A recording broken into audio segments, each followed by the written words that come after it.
the loss of life, that's paramount. That's number one in everybody's mind. And of course, the president was going there in his address from the White House. But can you help me with the second part, when he also appeared to go there on DEI policy? What was he saying is the problem in this accident with hiring people under DEI rules?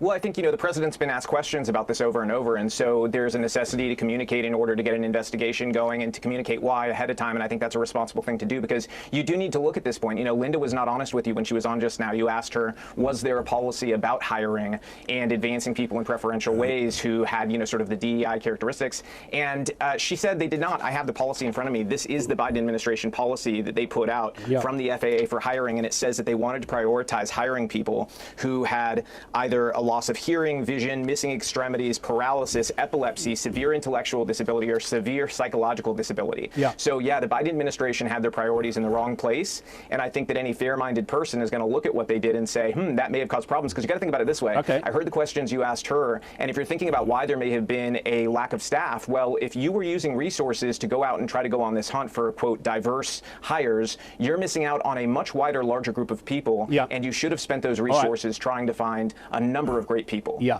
because I've read that policy too, Robby, and I think what might be useful is if you just gave us the evidence now that the 2-year journey to become an ATC, an air traffic controller, was in any way sped up in any known example by DEI hiring. So I've read the policy, you've read the policy.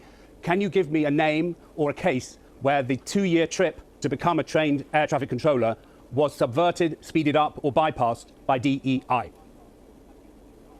Well, here's what we've seen with DEI and what's going to be investigated. So no. We've seen standards lowered across the board in the federal government, in universities, in medical schools, all over the place because of DEI policies in an attempt to try to get these things in. It's a no. No, it's not a no. It's, in fact, but it's not a yes. It's what I referred to before. It's about shifting resources the wrong way.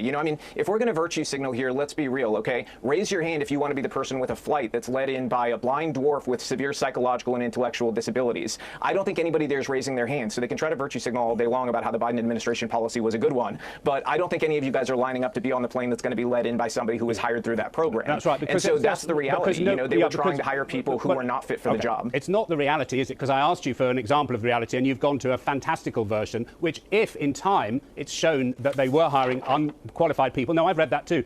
Can I ask you broadly? That's the policy. Do you think that the president went too soon? There are bodies in the water. Do you think he should wait to go on the culture war trip? And I don't want to have a culture war trip with you myself. Could this all have waited 30 days?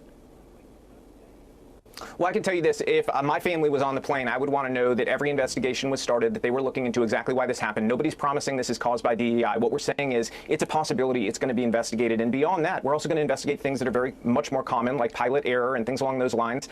You've got to put the information out there, though. Families want to know what's being done, and this is one piece of the puzzle of what's going to be done. And I can guarantee this is going to look wider than this crash, and I guarantee you they will identify problems, and I would love to come back and I will go through the report with you, because I think it's going to make you think twice about this whole ideology and the, frankly, absurd policy the Biden administration tried to advance. Thank you very much for returning tonight and for offering to come back when there is more evidence. We'll pick you up on that, Robby Starbuck.